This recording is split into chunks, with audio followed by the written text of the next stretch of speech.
అక్కడ అంతకంటే ముందే ఒక కేసు ఉంది.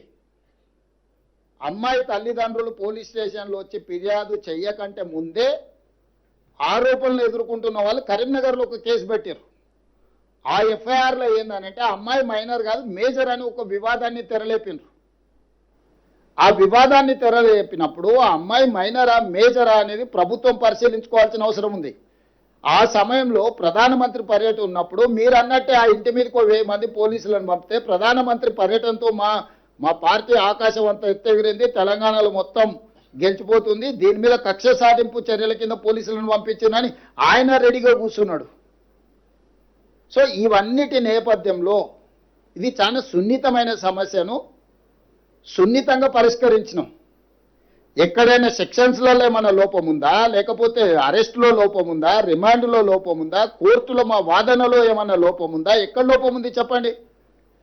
ఒకటే కేటీఆర్కు బండి సంజయ్కి ఏదో పంచాయతీ ఉంది, ఆ పంచాయతీని పిల్లల మీద పెట్టి కేటీఆర్ తీర్చుకోవాలనుకుంటే ఆర్ఎస్ ప్రవీణ్ ఉద్యోగం పోయింది కాబట్టి ఉద్యోగం లేక గాలికి తిరుగుతా నేనే విచారణ అధికారిని అని ఆయన ఇంకా భ్రమలలో ఉన్నట్టున్నాడు. ఆయన తీసేసిన తహసీల్దార్, ఆయనకి ఇది అర్థమైతే లేదు.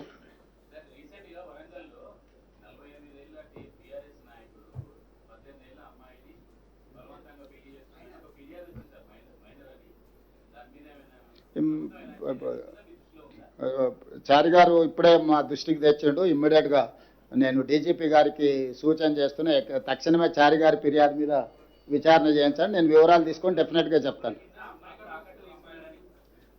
అంటే నిజంగా డీటెయిల్స్ నా నోటీస్లోకి రాలేదు, నేను ఇమ్మీడియట్గా కనుక్కొని చర్యలు తీసుకుంటాను.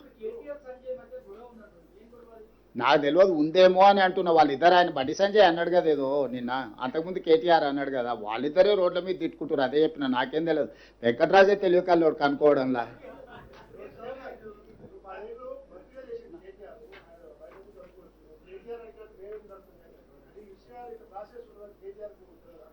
ఇప్పుడు ఆయనకు లేడీకి లేచిందే పరగాని కేటీఆర్ ఏదనుకుంటే అదే అనుకుంటాడు. కల్వకుంట్ల రాజ్యాంగం అనుకుంటుండు.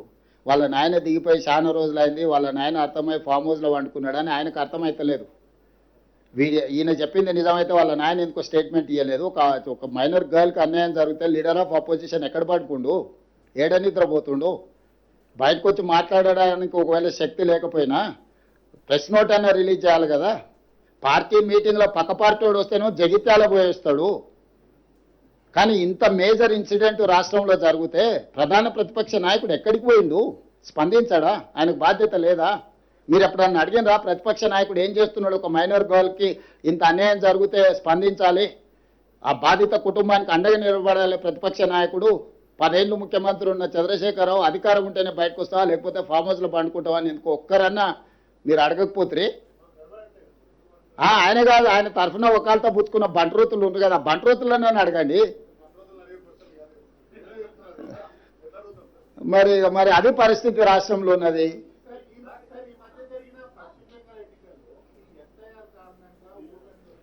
ఇక దాని మీద నిదానంగా మాట్లాడుకుందాం. ఇంకా థ్యాంక్ యూ.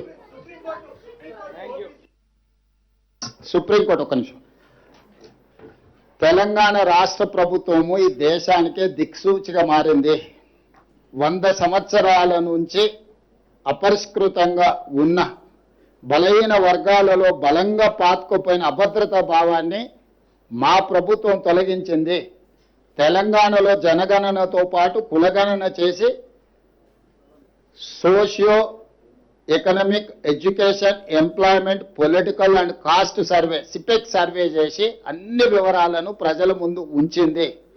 వాళ్ళ రాజకీయ, ఆర్థిక, సామాజిక స్థితిగతులను అన్నిటిని కూడా స్టడీ చేసి ఒక నివేదిక ఇస్తే కేంద్ర ప్రభుత్వం దాన్నే కాపీ కొట్టి ఇప్పుడు జనగణనలో కులగణన పొందుపరచాలని నిర్ణయం తీసుకుంటే సుప్రీంకోర్టుకి వెళ్ళడం జరిగింది. సుప్రీంకోర్టు కూడా తెలంగాణ చేపట్టిన ప్రక్రియను, విధానాన్ని ఆమోదించింది.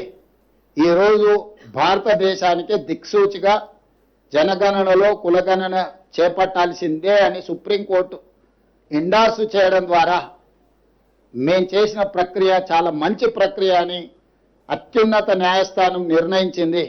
ఇప్పటికైనా వివిధ రాష్ట్రాలలో కేంద్ర ప్రభుత్వానికి నా డిమాండ్, నరేంద్ర మోడీ గారికి తక్షణమే జనగణనలో కులగణనను చేర్చి ఈ దేశంలో ఏ జనాభా ఎంత ఉన్నారో లెక్కలు తీసి సంక్షేమంలో, అభివృద్ధిలో, ఉద్యోగ ఉపాధి అవకాశాలలో వాళ్ళకి సముచితమైన స్థానాన్ని కల్పించాల్సిందిగా మేము డిమాండ్ చేస్తున్నాము.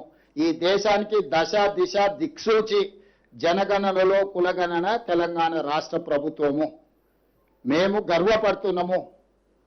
కాంగ్రెస్ పార్టీ, మా మంత్రివర్గం, మా శాసనసభ్యులు గర్వంగా తలెత్తుకొని 100 సంవత్సరాల సమస్యకు శాశ్వత పరిష్కారం చూపించినము అన్న మా నిర్ణయాన్ని సుప్రీంకోర్టు కూడా ఆమోదించడంతో ఇది మాకు దక్కిన, తెలంగాణ రాష్ట్ర ప్రభుత్వానికి దక్కిన గౌరవము. ఈ సందర్భంగా నా సహచర మంత్రివర్గ సభ్యులకు అందరికీ కూడా మనస్ఫూర్తిగా అభినందనలు తెలియజేస్తున్నా. ధన్యవాదాలు.